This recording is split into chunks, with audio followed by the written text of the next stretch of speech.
புருஷனை கொன்ன மனைவி வந்து பாடியை வந்து ஃப்ரிட்ஜுக்குள்ளே வச்சுட்டு அடுத்த நாள் நம்ம ஹீரோ சூர்யாவை பார்க்க போவா. அவனும் சாக்காயி என்னன்னு தெரில அப்படின்னு கேட்டிருப்பான்.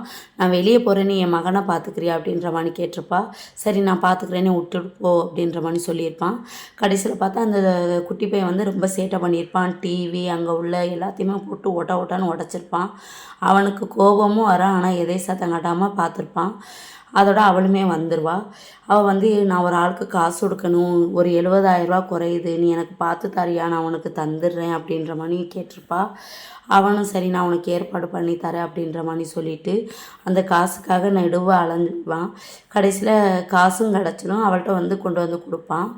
அப்பன்னு பார்க்க நான் வந்து இந்த காசை கொடுக்க ஒரு ஊருக்கு போகணும், நீ என் கூட துணைக்கு வரியா, 2 நாள் ஆஃபீஸ்க்கு லீவ் போடுறியா அப்படின்ற மாதிரி கேட்டிருப்பா. அவனும் சரி வாரேன் அப்படின்ற மாதிரி சொல்லியிருப்பான்.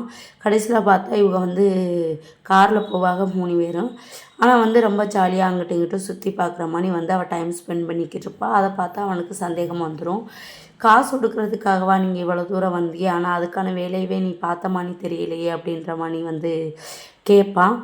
அவளும் இல்லை காசு கொடுக்கத்தான் வந்தேன் அப்படின்ற மாதிரி போக்கிட்டு வந்து சத்தம் காட்ட மாட்டா.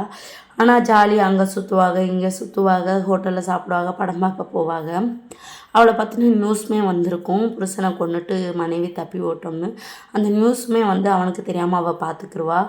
கடைசியில் அவள் மனசுக்கு முழுக்க பயம் இருந்துக்கிட்டே இருக்கும். அடுத்து நம்ம என்ன பண்ணுறது, நம்ம மகனோட வாழ்க்கை என்ன ஆகும் அப்படின்ற மாதிரி.